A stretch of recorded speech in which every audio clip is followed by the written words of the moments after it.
Well, look who it is. My absolute favorite punters are back for another episode of What in the World is Happening Now. So grab a drink, pull up a chair, because today we're diving into the latest drama coming out of Brazil, Elon Musk's Twitter adventures, and the whole free speech saga. Spoiler alert, it's a mess, and I'm here to break it down with just the right amount of sass and sarcasm. I'll drink to that. So, Brazil's been stirring the pot lately. Our story begins with the Brazilian Supreme Court, led by the ever so mysterious Judge Alexander de Moraes, who seems to have some, let's say, strong opinions about what you can and cannot do on the internet. In the latest move, they've decided to ban X. Elon Musk rebranded Twitter because, why not? When in doubt, just ban everything. Order! Apparently, Brazil is on a crusade to ban misinformation and far-right accounts because heaven forbid someone posts something the government doesn't like. But wait, there is more. Wait, what? They didn't just stop at banning X. They went after Starlink too. That's right, folks. They froze Starlink's account. They were like, sorry, Elon, but you're not beaming down any of your free speech satellites on our watch. So, Elon Musk, the self-proclaimed free speech absolutist, you know the guy who bought Twitter? Sorry. I mean X, just so he can make sure people can say whatever they want, whenever they want, or at least that's what he tells us. Musk claims that the Brazilian court judgment is illegal, and boy is he not happy about it. Let's not forget about our friend, Judge Alexander de Moraes. Now, I've been thinking, who does he remind me of? Some say Lord Voldemort, but I think Claude Frollo from The Hunchback of Notre Dame. You know, the guy who spent all his time trying to control the people of Paris, telling them what they could and couldn't do, all the while hiding behind a facade of righteousness. Sounds familiar, doesn't it? I am a pious man. Honestly, it wouldn't surprise me if de Moraes starts singing Hellfire in the courtroom, condemning anyone who dares defy his orders. I mean, if he breaks out into a musical number, I'm out. Seriously. Hellfire, dark fire. All we need now is a bell tower and a tragic backstory. If that happens, I'm grabbing my coat and heading straight for the door. I'm out. Honestly, if he's not plotting some grand scheme to control everyone from his high castle, then I don't know what he's doing. Oh, but it gets so much better. Good news, everyone! But so much worse if you're in Brazil. Aw, what? Brazil has decided that if anyone or any company dares to use a VPN to access X, they're going to slap them with a daily fine of 50,000 real. That's about 9,000 US dollars, because clearly the best way to keep people from doing something is to threaten them with fines. Great job, Brazil, because if history has taught us anything, it's that people totally respect internet bans and never, ever find a way around them. You should probably download a VPN on your phone. I mean, what's next? Are they going to start fining people for thinking about using a VPN? Or maybe even dreaming about it? So all this begs the question, is free speech dying in 2024 into 2025?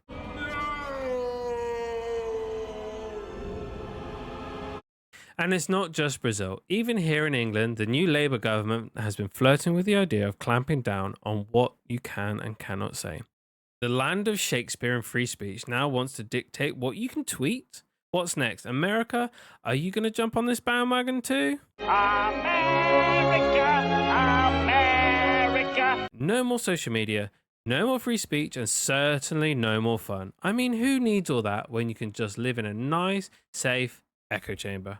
Right? And then there's Elon Musk, the self-proclaimed free speech absolutist. Say what you will about the guy, but there's something undeniably compelling about someone who's willing to stand up for the principles of free speech, especially in a world where it seems to be under threat from all sides. It's horrifying from everywhere. Now, Musk isn't perfect, but then who is? But you have to admire his commitment to letting people speak their minds in a time when governments around the world are trying to clamp down on what you can and can't say online. Musk's stance is a breath of fresh air. He's fighting against censorship and advocating for a future where conversations, even controversial ones, can happen openly. It's protected free speech. Free speech is the foundation of any truly open and democratic society. It's what allows us to challenge ideas, question authority, and yes, even make mistakes. But those mistakes are part of learning and growing. Mistakes happen, you know. Musk's insistence on keeping X, formerly known as Twitter, a platform for diverse voices is something that should be applauded. So, while Musk and his free speech absolutist stance might ruffle some feathers, isn't that the point?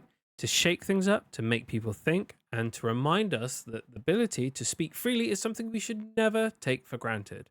At the end of the day, standing up for free speech isn't just about defending what's popular or convenient, it's also about protecting the very core of our ability to connect, share, and grow together as a society. So whether you love him or hate him, Love, hate, hate, love.